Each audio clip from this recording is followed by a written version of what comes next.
চোখের সামনে দেখছেন একজন মানুষ সিজদা করতেছে, কবরে মানত করতেছে, টাকা দিচ্ছে। পাগলার মসজিদের মধ্যে কোটি কোটি টাকা পড়ে, যে টাকা পড়ে এই টাকা দিয়ে ভালো একটা মাদ্রাসা ইউনিভার্সিটি চলতে পারে।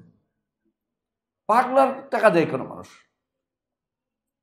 এই মসজিদের নাম মাজার নাই, ওখানে মাজার নাই, পাগলার নামটাই যথেষ্ট। পাগলার নামটাই একটা মাজার হয়ে গেছে, বুঝলেন না কথাটা? ওখানে মাজার নাই, কিন্তু কিন্তু পাগলা নামটাই একটা বিশাল কিছু করে দিছে। আমার মনে পড়ে আমার উস্তাদে আমাকে বুটটা ভেঙে দিয়েছে। আমি বললাম, একদিন বলে উস্তাদ বলতেছিলেন যে মানুষ আসলে মসজিদের পূজা খুব একটা করে না। আমি বললাম, উস্তাদ আমাদের এখানে একটা মসজিদ আছে, বলে শাহ সাহেবের মসজিদ, ওখানে দেখি কোটি কোটি এটা পড়ে, এটা পড়ে, এটা পড়ে, তো ওইটা তো মসজিদের পূজা হয় না। না, এটা শাহ সাহেবের পূজা হয়েছে। মানে ধরাই দিলেন আমাকে যে নোক্তাটা কোন জায়গায় ভুল হচ্ছে। শাহ সাহেবের নাম না থাকলে মসজিদের মধ্যে কেউ এসে টাকা পয়সা দিত না। দিত কি জন্য? মসজিদের উপকার, আল্লাহর জন্য দিত। এখন হয়ে গেছে শাহ সাহেবের খুশি করার জন্য দিচ্ছে। ঠিক পাগলাকে খুশি করার জন্য কোটি কোটি টাকা পড়েছে, পাগলাকে খুশি করার জন্য কোটি কোটি টাকা পড়তেছে। বুঝলেন না কথাটা? এটা কি ইমান আছে? একটা মানুষ ইমান, অথচ কেউ কি বলে না? যদি আপনি ওদেরকে জিজ্ঞেস করেন এটা আপনাদের লাভ আছে, তো কি লাভ? এত পার্সেন্ট তো আমরা পাচ্ছি, বাকিটা ওদের উন্নয়নে খরচ করতেছি। চট্টগ্রামে যা দেখবেন কোনো কোনো মাজার আছে, নিচ থেকে শুরু করে উপর পর্যন্ত পুরোটা পাকা করে ফেলেছে, উঠার জন্য সিঁড়ি পর্যন্ত। এমনকি এমন পাথর দিয়েছে যে পাথর আপনি কোনোদিন কল্পনা করতে পারেন না। মানে ইমান, মানে জীবিত মানুষের এত সুন্দর পাথর ব্যবহার করে নাই, ওরা মরা মানুষের জন্য যে পাথর ব্যবহার করছে। বুঝলেন কথা? আমি একবার গেলাম পীর কাশিমপুর, একটা এলাকা আছে, যে এলাকাটা হলো কুমিল্লা দিকে মুরাদনগর, আমি চিনেন তো এলে। হ্যাঁ, দেখলাম যে পাশের মসজিদটা মরে জীর্ণ শীর্ণ অবস্থা, অথচ মাজারটা সেই কি মর্ম পাথর দিয়ে বানাইছে, পিঠে এলে ভাঙবে না, পাথর দিয়ে বানাইছে। বুঝলেন না কথাটা? মানে আল্লাহটার দরকার নেই, মাজারটার দরকার। আল্লাহ খুশি করার কি দরকার? মাজার খুশি করে আল্লাহ খুশি। আপনি বুঝছেন কিনা কথাটা কিছু? এরা কাকে ভালোবাসছে? মাজার ভালোবাসছে, আল্লাহকে ভালোবাসে নাই। আল্লাহকে ভালোবাসে এটা করতে পারে না। তো যারা এরকম কথা বলছে এরা কি ইমানদার হতে পারে? আপনি বলেন। অনেকে আমার প্রশ্ন করতে আমি শুনতে পাচ্ছি যে এর কাফের বলা যায় কিনা। হ্যাঁ, আমভাবে এরা যারা এটা করবে তারা তো কুফরিতে লিপ্ত রয়েছে, ভালোবাসার সাথে সম্পৃক্ত। ইমান তো ভালোবাসার সাথে সম্পৃক্ত, কিন্তু নির্ধারিত করে একজনকে কাফের বলতে পারবেন না যতক্ষণ পর্যন্ত তাকে জিজ্ঞাসা না করছেন যে তুমি কেন দিচ্ছ, কি জন্য দিচ্ছ। জানার পরে তখন বলতে হবে, কারণ হয়তো ভুল করে বলতে পারে, না জেনে করতে পারে। হয়তো মানুষ দিচ্ছে, আমিও দিলাম, অনুসরণ করে দিচ্ছে, জানে না কি জন্য দিচ্ছে। দিনের সম্পর্কে অজ্ঞ, দিন সম্পর্কে অজ্ঞ থাকা সবসময় গ্রহণযোগ্য না। দিন সম্পর্কে অজ্ঞ ওই জায়গায় গ্রহণযোগ্য যেখানে দিনের কোনো আলো আসে নাই। আমাদের দেশের মতো জায়গাতে আলেম ওলামা আছে, এদেরকে ইচ্ছা করলে জানতে পারে। এখন তো মোবাইল খুললেই পায় মানুষের বক্তব্য, ইচ্ছা করলে প্রশ্ন করতে পারে। দিন সম্পর্কে অজ্ঞ থাকার কোনো সুযোগ নেই। আপনি যদি কোনো একজনকে মেরে বলেন যে আমি তো আইন জানতাম না, মানবে? দুনিয়ার কেউ মানবে? হ্যাঁ, আরেকজনের দুটা কিল দিয়ে বলেন আইন জানি না, তো কি করবো? দূরে দূরে খাই কিল দিয়ে তারপর কথা। বুঝলেন না কথাটা? দিন সম্পর্কে না জানার ওজর কিছুদিন গ্রহণযোগ্য হবে যে জায়গাতে আলেম থাকে না, যে জায়গাতে কোনো কিছু পায় নাই, আলো যায় নাই। যেখানে দিনের আলো গেছে সেখানে ওই ওজর দিয়ে পার হইতে পারবেন না। আমার কাছে পার পাবেন প্রথমে, কিন্তু আমি জানানোর পরে আর পার পাবেন না। আপনাকে জানিয়ে দিচ্ছি যে এটা শিরিক, এটা কুফর, নিফাক। এরপরে করলে আমি মুনাফিক বলবো, মুশরিক বলবো, কাফের বলবো, কিন্তু আর প্রথমবারে বলছি না। কিন্তু আপনি হয়তো আল্লাহর কাছে কাফের হয়েই গেছেন। না জানা কোনো ওজন না জানা সাময়িক ওজন, স্থায়ী কোনো ওজন হতে পারে না।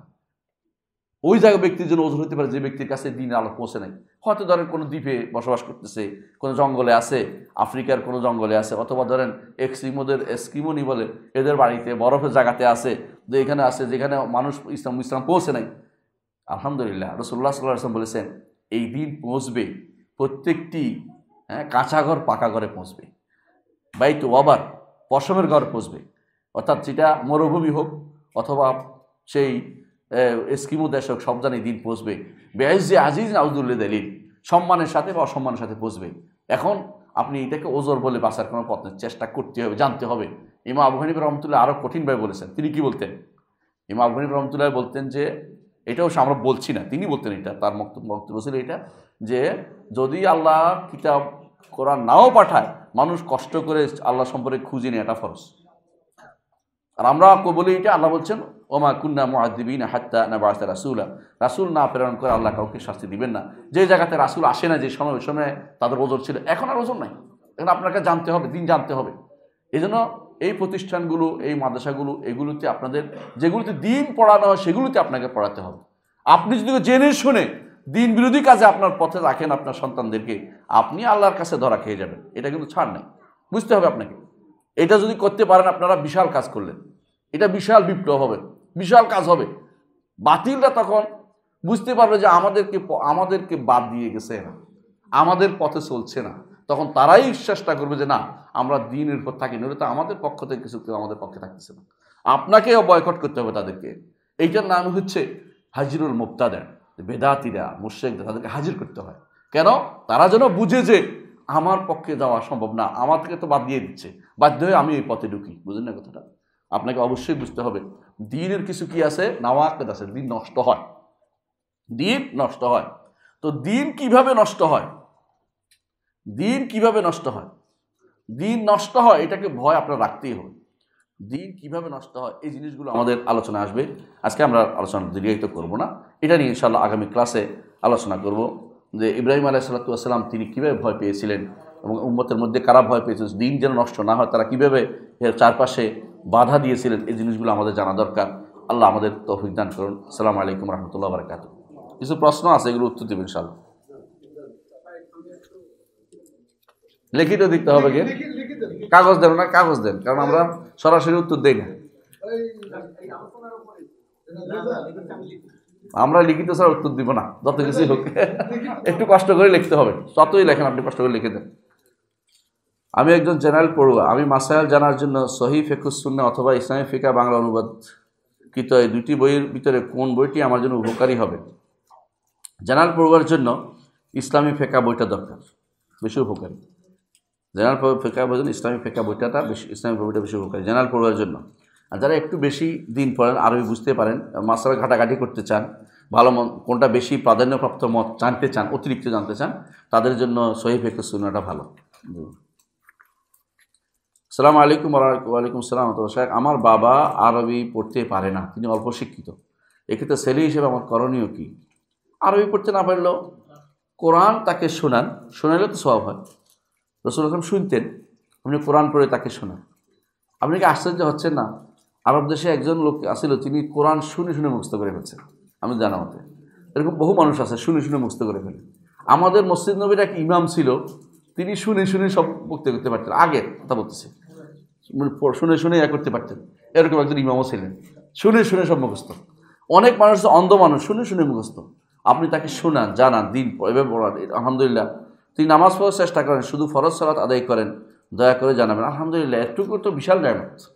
ফরজ সালাতটা আদায় করেন তো থাকুক, ধীরে ধীরে তাকে সলাতের মাহাত্ম্য বুঝান, তাকে সলাৎকে বুঝান যে সলাৎ পড়লে এই লাভ আছে, আখিরাতে এই লাভ আছে, আখিরাতে আল্লাহর সাথে দেখা করলে আমার এই লাভ। ওই হাদিসটা তাকে জানান, যে হাদিসটার মধ্যে রাসূলুল্লাহ সাল্লাল্লাহু আলাইহি ওয়াসাল্লাম বলেছেন, আমি বান্দার উপর যা ফরজ করেছি এর চেয়ে উত্তম কোনো কিছু দিয়ে কেউ আমার নৈকট্য অর্জন করতে পারবে না।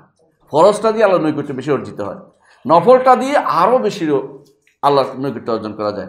ফরজটা দিয়ে সবার আগে, ফরজ না থাকলে নফল দিয়ে কোনো কাজ নেই, ফরজ না থাকলে নফল দিয়ে কোনো কাজ নেই। এখন তো অনেকেই নফলের জন্য দুনিয়া সব কিছু করে, কিন্তু ফরজের কোনো খবর নেই। ফরজিয়াতের সবার এক চেষ্টা করতে হবে। দ্বিতীয় প্রশ্ন, জামাতে সালাত পড়ার সময় তৃতীয় কাতারের মাঝে দাঁড়ানোর পর এক রাকাত শেষ করে দেখতে পাই সামনের কাতারে একজন সালাত আদায় করার মতো জায়গা ফাঁকা আছে, তখন কি সালাত ভেঙে উক্ত ফাঁকা জায়গা দাঁড়িয়ে পুনরায় সালাত শুরু করব, নাকি সালাতরত অবস্থায় সামনের ফাঁকা জায়গায় এগিয়ে গিয়ে পূরণ করব? দ্বিতীয়টা, সালাত সহ আপনি সামনে চলে যাবেন। এটা আমাদের মদিনায় থাকলে সহজে বুঝবেন। আমরা মসজিদ নবীতে অনেক সময় তাকবীরুল্লাহর সাথে নামাজ শুরু করি, সামনে ফাঁকা হইতে হইতে আমি তো সে দাঁড়াইছি বোধহয় কমপক্ষে 20 সফ আগে, 20 সফ সামনে চলে গেছি ইতিমধ্যে, কারণ আমি নামাজ নিয়েই যাচ্ছি। কারণ রাসূলের হাদিস আমার কাছে বেশি প্রিয়, তিনি বলেছেন, কারণ হাঁটলে বিনা কারণে হাঁটলে নামাজ যায়। আর হাদিসে আছে রাসূলুল্লাহ আল্লাহর কাছে সবচেয়ে প্রিয় পদক্ষেপের মধ্যে একটা হচ্ছে সামনের খালি জায়গা পূরণের জন্য যে ব্যক্তি নামাজের মধ্যে পদক্ষেপটা পূরণ করবে, এই পদক্ষেপটা আল্লাহর কাছে বেশি প্রিয়। তো আমরা প্রিয় হতেই থাকি, অসুবিধা কি? সামনে যদ্দূর খালি পাবো দূর যাবো, ফাঁকা না হলে ফাঁকা করে ঢুকবো, মানে কষ্ট দিয়ে না দিয়ে আর কি, মানে বেশি ইচ্ছা করে অনেকে এমনি দাঁড়িয়ে থাকে, দেখেন যে বিশাল ফাঁকা দিয়ে বসে রয়েছে। সুন্নত তো হচ্ছে পায়ে পায়ে কাঁধে মিলে দাঁড়ানো। ওই লোকে এমনভাবে দাঁড়াইছে, হ্যাঁ, কোনো কোনো মানুষ আছে পা এমন ফাঁক করে যে কাঁধ মিলে না, এটা ঠিক না। আবার অনেকে আছে কাঁধ মিলে পাকে কী করছে, বেশি চিপিয়ে ফেলছে, এখন এখন হয়ে গেছে পড়ে যাওয়ার মতো অবস্থা হচ্ছে, এটা ধরে না। মানে এটা একটা আসলে ভারসাম্যপূর্ণ ইসলাম। ইসলাম কোনো বাড়াবাড়ি নেই, ছাড়াছাড়ি নেই। আপনি যদি কোনো সাধারণভাবে দাঁড়ান তো ঠিকই আপনি পায়ে কাঁধে মিলাতে পারবেন, কিন্তু আপনি যদি এমনি দাঁড়ায় থাকেন তো আরেকজনের সাথে দাঁড়াইলে আপনার কাঁধ কিন্তু মিলবে না, এটা কিন্তু ইসলাম বলে না। বুঝে আসছে কথাটা?